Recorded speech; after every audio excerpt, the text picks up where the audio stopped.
I'm excited to talk about this book because I feel like We haven't said a thing to each other. and I have mixed feelings about the second book. I think you do too. I do too. All right.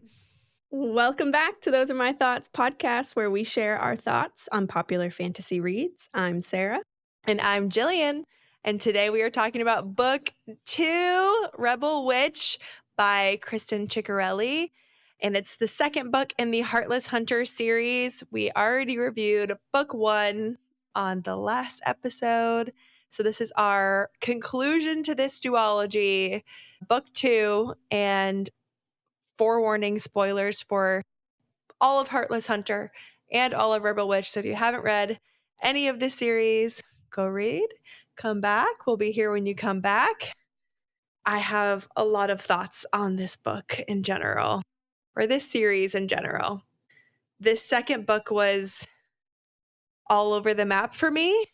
I don't know how you feel about it. Like literally all over the map, like going from place to place. But That's true. But yes, I have mixed emotions. yeah.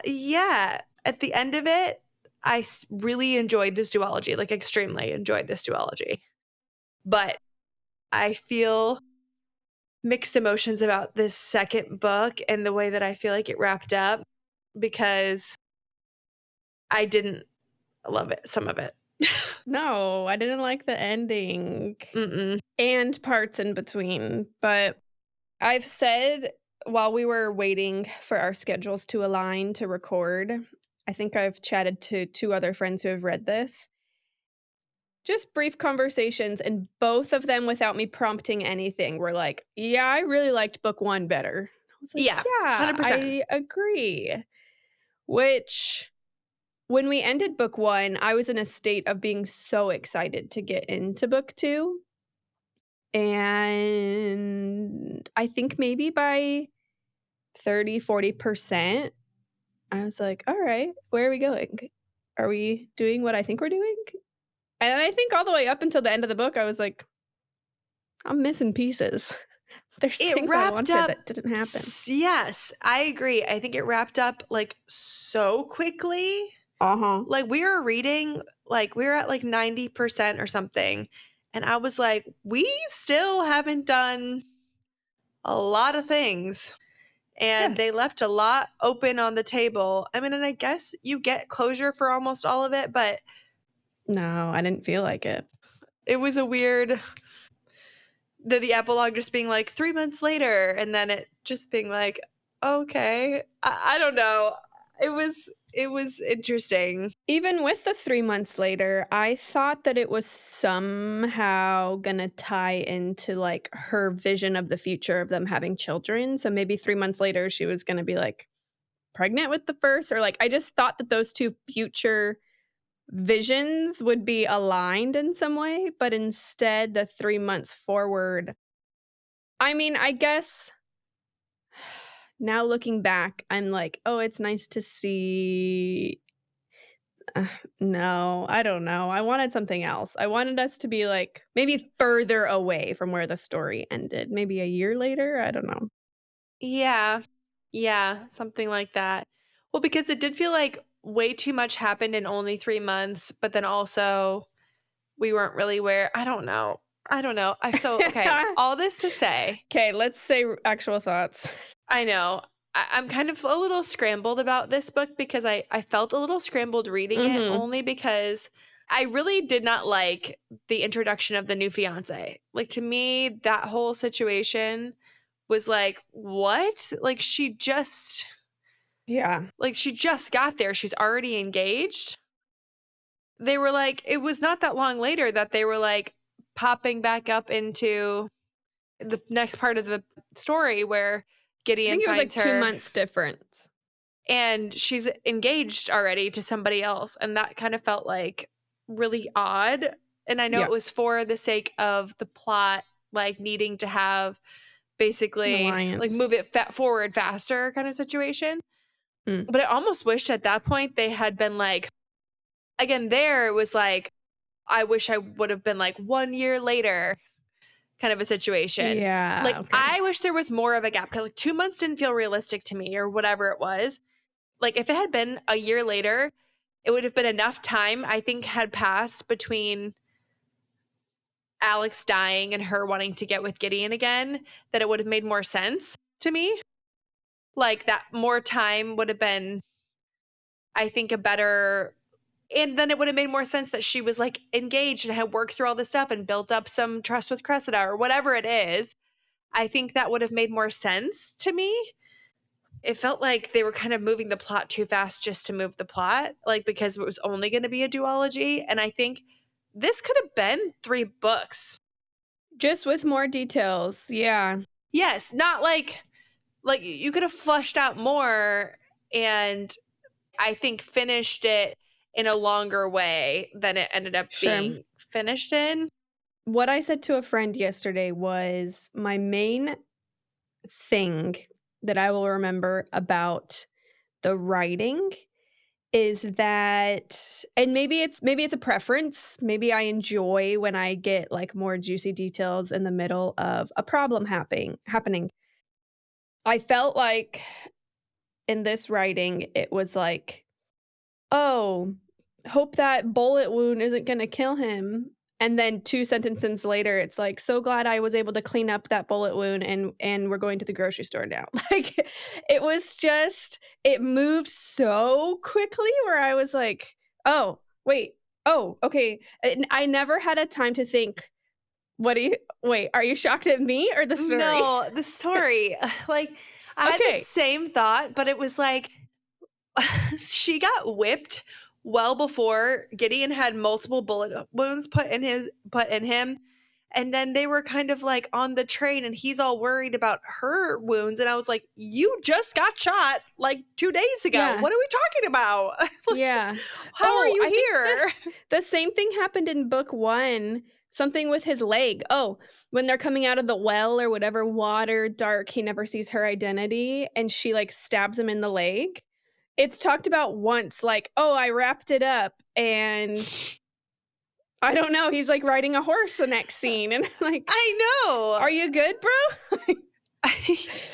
But it's those moments where even just, like, getting the bullet wounds, I think I might prefer it forcing me to think longer, like, "Shoot, are we gonna be down and out? Are you gonna be able to get back up? Are we is this gonna interfere with the story?" When I never even had a second to start thinking along the plot line because next sentence would tell me, like, "No, we're good, we're moving forward." For anything, even, like, the heist situation of, like, stealing her while she's trying on wedding dresses in front of the fiancé, like, fiancé doesn't catch up. He says puts gun to her head, and then they're, like, standing outside the store like, "Okay, please grab my luggage, blah, blah, blah," and I'm like, "Isn't somebody chasing you?" But it just never they get on the boat, and we're good. You know what I mean? Yeah, totally. I mean, like, they obviously, like, got on the boat and then they were like, "Oh, there's police on the boat," and they have There's to a figure that out. So, like, spy. yeah, I mean, there is, like, that whole situation where it does feel like people are chasing them. I don't know. That didn't bug me as much, but I do feel like there was just a lot of skipping over some stuff. And then at the same time, I felt like I was banging my head against the wall with the amount of times they were still lying to each other or whatever it was, like, and then being like, "Oh, no, you overheard me lying to them," like, or not, or this person's trying to, and then their inner monologues are both like, "She's tricking me, he's tricking me," and I'm like, Oh my god. This was my main problem, everything you just said. I expected it for the first 15% of the book, first 20, and for people listening, if you listen to our first episode, at the very end of the episode, you and I had read 8 chapters, so we just threw in a little chat about those 8 chapters, and you had predicted I think I said, "Okay, so halfway through the book, they're gonna get together," and you were like, "Sarah, no. It's gonna be quick, it's gonna happen right away." I say 15 per like, you were like, "Early." yeah. Oh my god, didn't expect 75% of the book, maybe 80, to be like, "But I can't trust him, so once he's preoccupied, I'm gonna run away in the middle of the night," and I when that happened for, like, the 6th time, was like, "Are you kidding me?" I thought that what was happening on the boat when she, like, hears him with the spy, but he also there's I think before that, he confronts her, like, in the fog. He's like, "What are you saying?" I thought we were gonna get breakthrough there. And sure, that's what we use for the breakthrough 30% later, but But okay, oof. even when they were in the like I can think of so many scenarios. Like even when they were in the house saving Meadow and they were in the library and they had the first like I actually really like you kind of breakthrough, but we can never be together because of this brand. Like, and she learns about it for the first time and all of this stuff. Yeah. Like, I was like, okay, we have a full admission of them liking each other. I was thinking, okay, this is the turning point. Now they're going to try to figure things out together. Is there a way for them to lift the curse? They're going to talk about it. No, they still like separate from there. And he like lets her go and he takes her knife and she takes his gun and she's running off with whatever Meadows' mom's name is, the Sybil. And like, anyway, I'm just like, I was like, what are you talking about? And then even later, when they have like fully admitted everything again, and she's Mhm. like, he's like, just stay with me and fight. And she's like, I'm gonna get on a train and leave you. I was like, what are we actually doing? Yeah, That scene no. was crazy. Yeah. Book 1 was amazing cat and mouse, I was so excited about it, It was perfect in but book one. yes, but book 2, I wanted to introduce a cat and mouse trope and cut it off fast, and it didn't happen. No, I that don't drove me know. nuts for most of this book, which Same. and then you still have the, like, whole thing of the whole beginning, he's like, "Oh, but she was just engaged to my brother." I was like, "Can we get over, like, this Alex thing?" Like, she never even liked him. Why are we still talking about this? Which I felt like he moved on quickly from for how much it was in his inner monologue when she finally tells him, like, "Let me explain it to you." It was just that I was gonna be safe with him, and he actually accepted who I was. I have love, friendship for him, but not romantic. I don't remember his rebuttal. I don't No, he was remember like, him. "Oh, good." Exactly. Like, for how much we know, we've been in your head. You've been, like even, like, yell at her, like, "What? You accepted a marriage proposal," or say something. Nothing. He's like, He "Alright, I'll think about something else now." Ugh, yeah. I mean, I liked did you like how the whole story wrapped up with the fiancé she was supposed to be engaged to, like, and how she ended up killing him? Did you like how that wrapped up? Or was that like Um, I have no I'm not against that he died, I'm not against that she killed him. I guess maybe I wasn't focused on him as a character, and so when he essentially tries to rape her, I was like, "Oh, this got aggressive. I didn't notice you being aggressive before." And maybe it was because she Mm, was manipulating him to seem like she was sexually interested and available, and so he yeah. was just more like I don't know. Yeah, I mean, her inner monologue was definitely like, "Oh my gosh, like, I do not like this guy, and he definitely wants to try to sleep with me, and I'm really trying not to let that happen."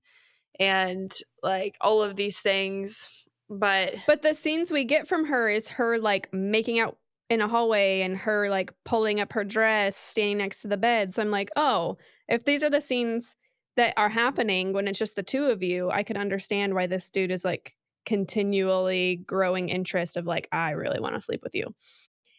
But also I could look at it from a different perspective and be like, "Oh, yes, I could see these characteristics were hiding or were asleep, and then they yeah. came out." But did you have thoughts or feelings of her killing him? I mean, I liked how they ended up wrapping it up, from a strength perspective of, like, him being like, "Next time somebody does this, like, don't hesitate, just shoot," and then Yeah, him, I like, liked that. basically her taking her own power because he's like, "Who did this to you? I'll kill them," and she's like, "I already did," and he's, like, proud of her. Yes, same. There's kind of 2 moments like that. He I don't know if it's book 1 where he tells her, like, Crimson Moth, like, Crimson Moth's not kept in a cage, or Mhm. Crimson Moth can't be, like, held down, Mhm. and she uses that a couple times to tell herself, like, "Oh, no, that's not who I am." I guess there was moments where I have to give her character grace because there was moments that I forgot, and actually, it's probably because of the writing style of, like, moving on so quickly from big plot points. I forgot that our character went through something so traumatic with almost being whipped to death, Yeah. that every time her character was lagging with trust or lagging with trauma and PTSD, it always took me a second to remember, like, "Oh, yeah, she did go through, like, a major plot point, and we did have a big setback." Mhm. But it wasn't on the forefront of my mind because things move so fast. I'm like, "She's healed, she's moving, she's up and killing people again, da, da, da, da." But I guess that could be the answer for all of our things we didn't like.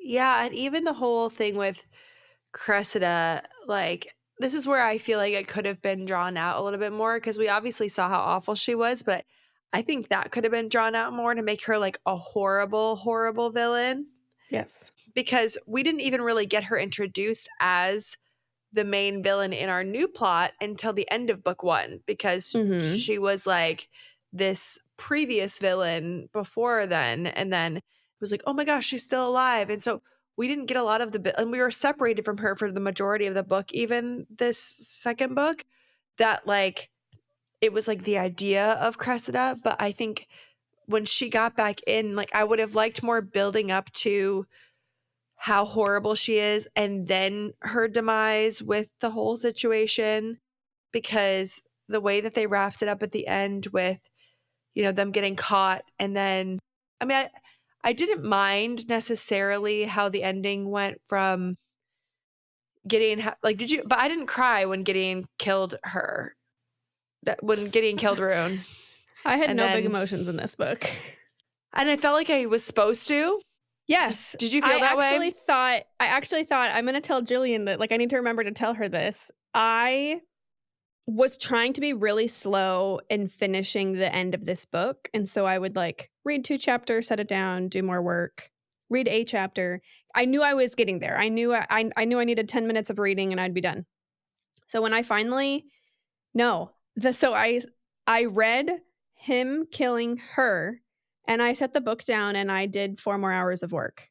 And at some point I thought, "This is a really large tell of how emotionally invested I am," because I was fine. And I think it's just because it moved too fast, because I Mhm. I really think if they had built up that scene more, if she had drug out the ending more, maybe not have been a third book, but it could have been like a longer book a little bit, even by like 100 pages, and you could have done a lot more with some of those scenes to build them up a little bit more, because then by the ending, like the realization of what needed to happen, Gideon realized he has to kill her, her saying her goodbyes, like it all happened so fast. And then like 2 seconds later, like even the whole Seraphine thing, because I feel like I knew that reveal was coming because they kind of made it obvious, but that whole thing and how all the ancients, and like I think they could have built that up way more. Like again, I think there was so much potential here for the second book, Yeah.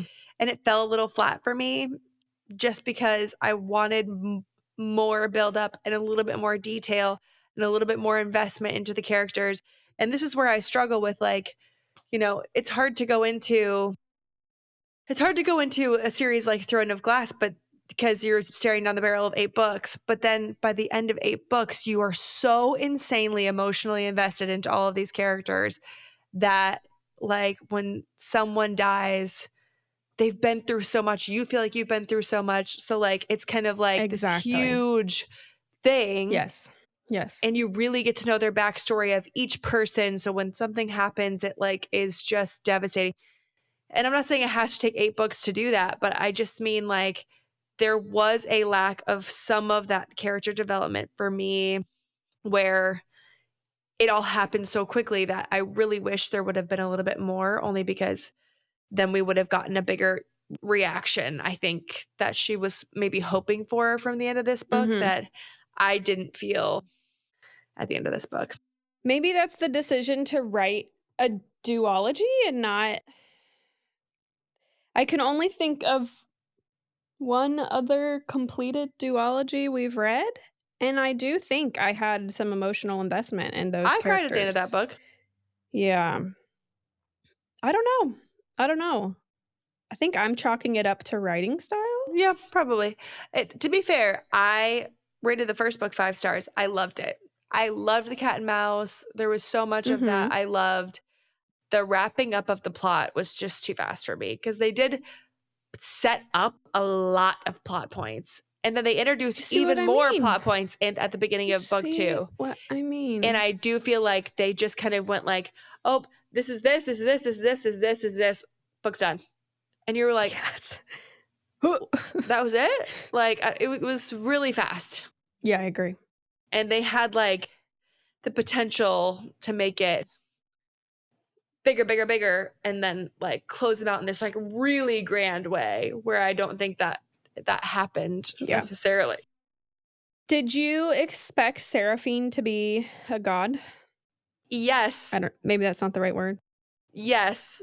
You expected When it from when? when she had a conversation with Seraphine and Seraphine said, "I have something left here to finish," or whatever it is. She's talking to Yeah, her about stuff. on the train. That's when I started going like, what's up? Like, we already knew, like, why is she younger, than everybody else? Like, why does she still look young? Because witches Mm. age and all that stuff. Like, this isn't a normal thing. Like, nobody else doesn't age in this series. So, what's up with her in general? And then she started talking about that. And then when it really, like, fully clicked for me was when she was talking to Antonio, and he was, like, basically spelled it out. You just said Antonio, and I was like, "What? Such an average name Was it being in a Antonio? fantasy book." No, I think it was. You're right. Okay. I was like, But I just questioned hearing it, it because yeah, I was like, that's is it funny. Antonio? Yeah. That's funny. Yeah, I But even agree. him, that character, he was such a great character, but we introduced him like literally at 70% of the second book. I liked him, but Absolutely. there was no, and we talked about this in the first book, there was no found family in this book, No in this found series. family. But another thing, she set up found family in book 2. We just never get to know them more. They're Yes. there. The characters are there. There's the moment where she's like, oh, this is how it could be kind of situation when they're all like kind of partying together when they come Yeah. downstairs or whatever. But we're not emotionally invested into the characters because there hasn't been enough development. So, and Yeah. again, this is a choice to do a duology. So I have to be like okay with some of the lack of development there. But just some of those people got introduced so late to me that I was sad I didn't get to know them more. Because it's not the series or the plot or whatever that I didn't love. I wanted more of it. Yeah, which is a good problem. Yeah. Loved the story Yeah. because I wanted more. Yeah.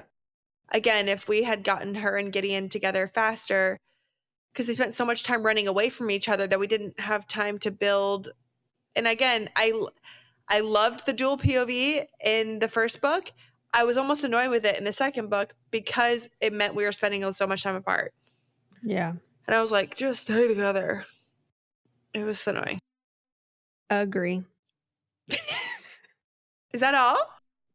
I have stories to tell you. Maybe there'll be more that I think about on this book as we're chatting. I was chatting with a friend. So we went to dinner last night, and this friend is a reader. And so we were catching up on books. She is my friend who reads extremely fast. Mm-hmm. So, oh, and she's also the friend that really wants us to read Blood and Ash. Okay. If you ever see her on our Instagram, like, Okay. come on, read it, read it. I know, I've seen it. She told me that her next book is Metal Slinger. And I was like, I cannot contain. Please. I said, you're going to read it in a day. Please message me immediately. We've got things to talk about. Yeah. Yeah, love. She also read this duology and said everything that we've just been saying, essentially. Okay. And then there's one other friend who I think it was in our Metal Slinger episode, and I don't know the order we're going to release these, but I'll catch you guys up. This was the friend, Jillian, that I told you I had recommended She had never read romantasy. I said, start with Throne of Glass. And you were like, why did you tell her to start there? I'm like, that's a great question. Why did I? Okay. So I followed back up with her. So she shows up at our house, gives me back book 1. And she's like, thanks so much for letting me borrow this. I don't think I'm going to continue. I was like, okay, that's all right. I was like, didn't like it. And she's like, look, it was like a good story and a good book. I don't know if I'm going to continue. And I was like, all right. I see her a couple days later. She's like, I finished book 2 in a day. I'm on to book 3. I can't stop. I'm obsessed. Okay. I know. I was like, okay, exhale. We're going to be all right. What happened? I don't know. What is she? Wait, so did you tell her? You told her Throne of Glass, Crown of Midnight, then Assassin's Blade? It's what I recommended.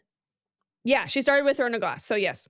Well, you said book 3, and I was like, what does that mean? Is that Assassin's Blade, or is she reading Air of Fire next? Okay. Assassin's Blade. I should check. Assassin's Blade, I think. Okay, this is also the friend who looks up the endings to books before she reads them, right?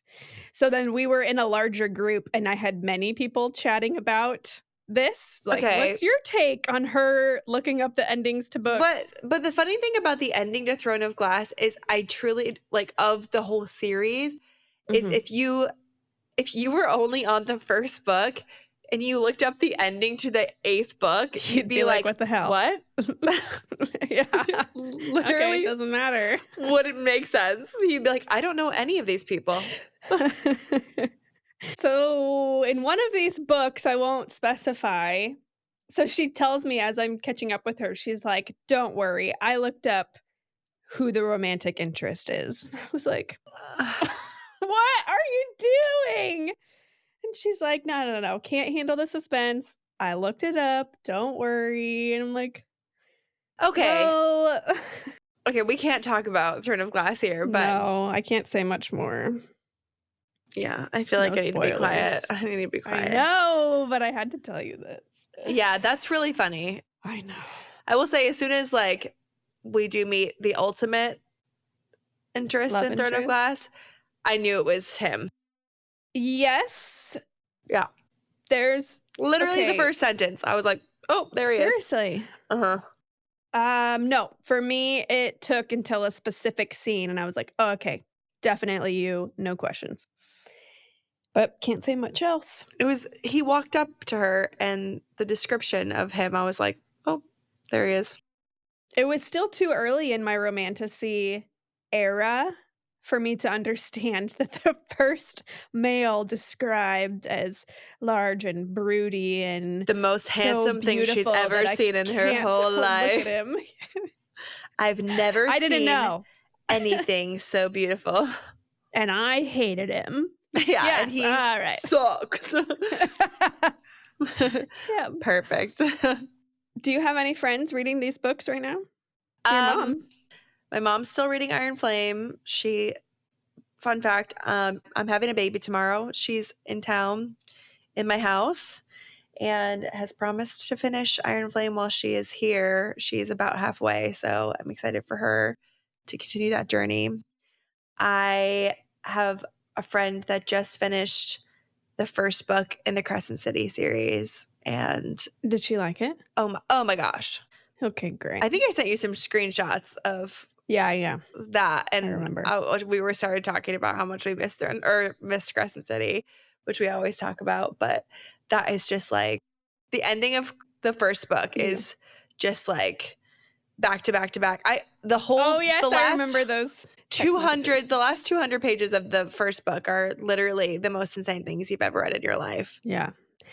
To the point where I forget that that's book 1 because it feels like a third book kind of thing.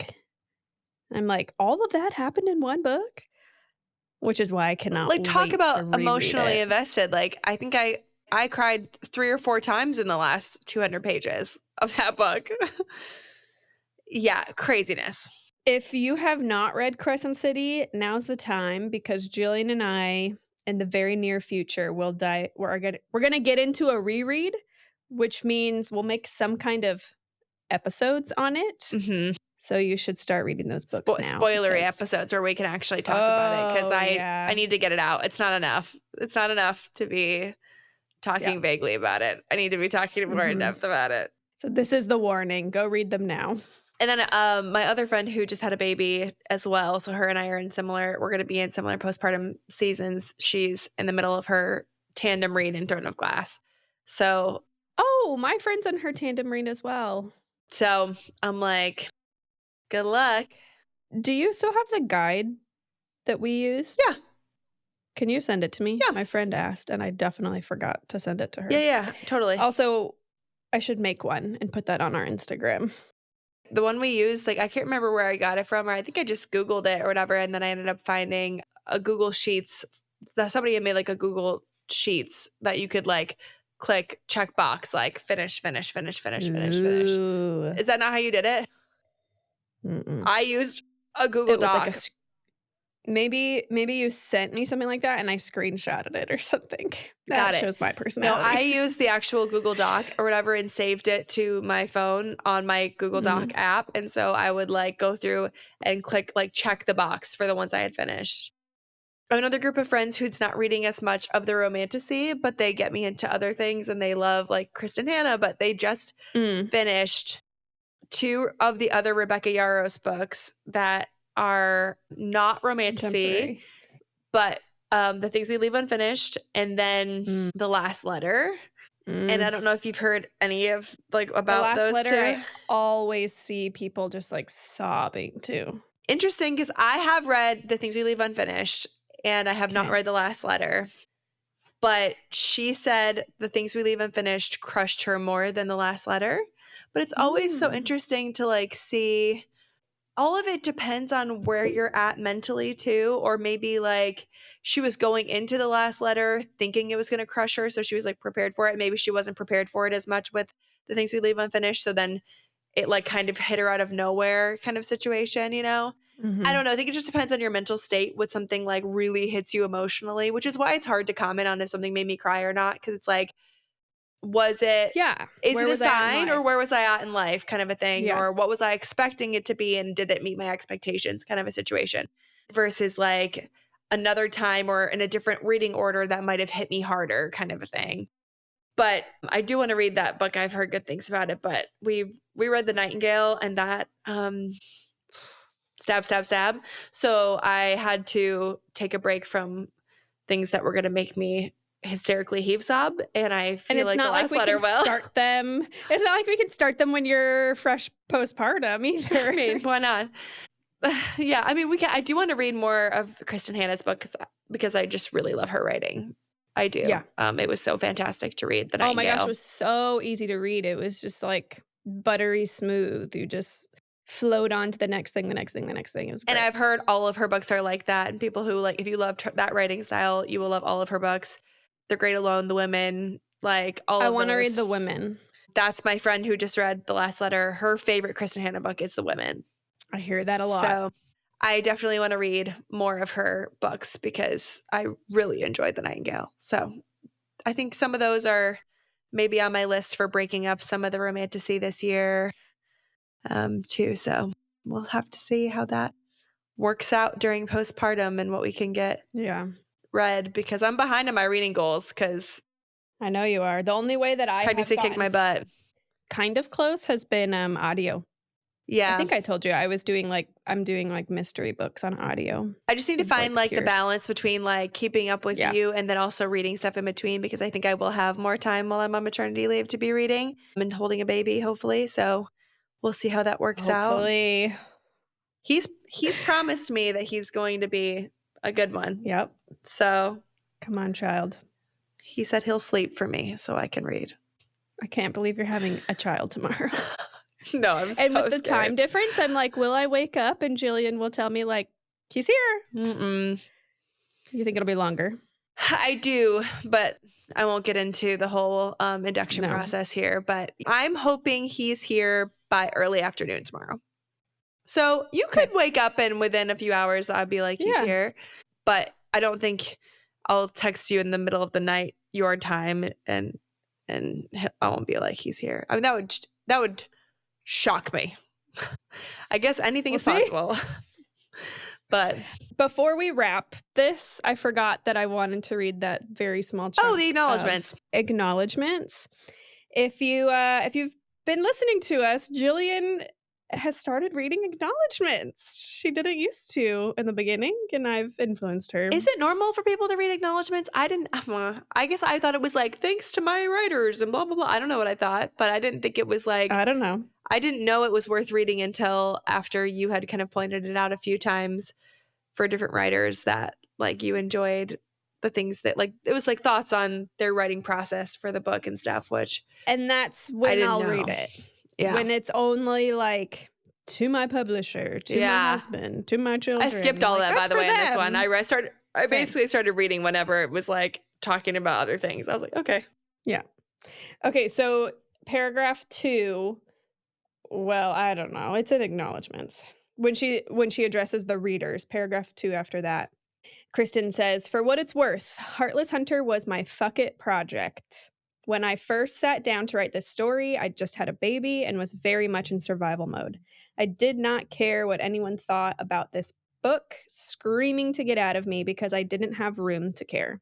I only had room to write, and because time was of the essence, I couldn't waste it on anything but the story I wanted. If my agent or editor needed to pull me back from the brink once it was written, so be it. But I wasn't going to hold myself back. I couldn't have if I wanted to. I was in primal new mother, burn everything unnecessary to the ground mode. And then Heartless Hunter came out and sold out across retailers in the first week.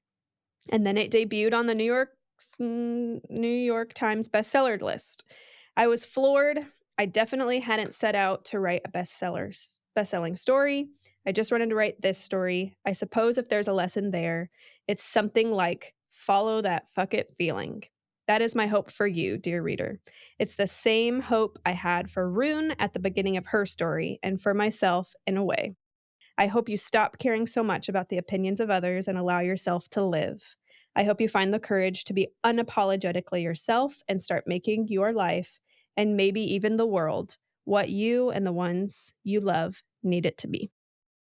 I loved also too, because like that whole part about her being like newly postpartum and feeling that way. It's like, okay, I'm about to be in that phase too, and it feels very like connecting to kind of like go into it with that mentality. And I do already feel that way about like nothing else matters when you start having kids. It's kind of like this little stuff that doesn't matter, it goes away. It's kind of like I have bigger things to focus on that matter more than the stupid stuff. And it's kind of a good freeing feeling to feel like content with your home and your family and the things that like have a focus of the things that actually matter. Because I think before I had kids, I was striving for a lot of things then that I didn't need to be striving for, if that makes sense. And then it kind of gave me, at least as a mom, that focus, I think, just to reset what I felt like mattered. And it kind of gives you this like,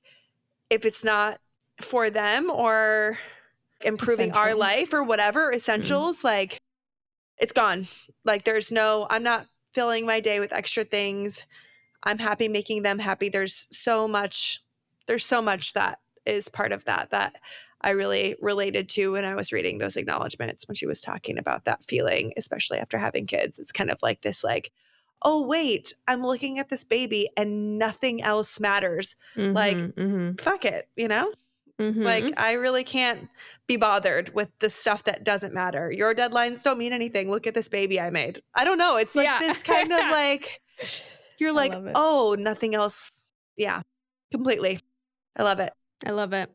Love it. And I like that it humanizes the author in the writing. Like, even though for me it's not a 5-star read, it doesn't matter. Like, this is somebody's completed creative work, and I love it.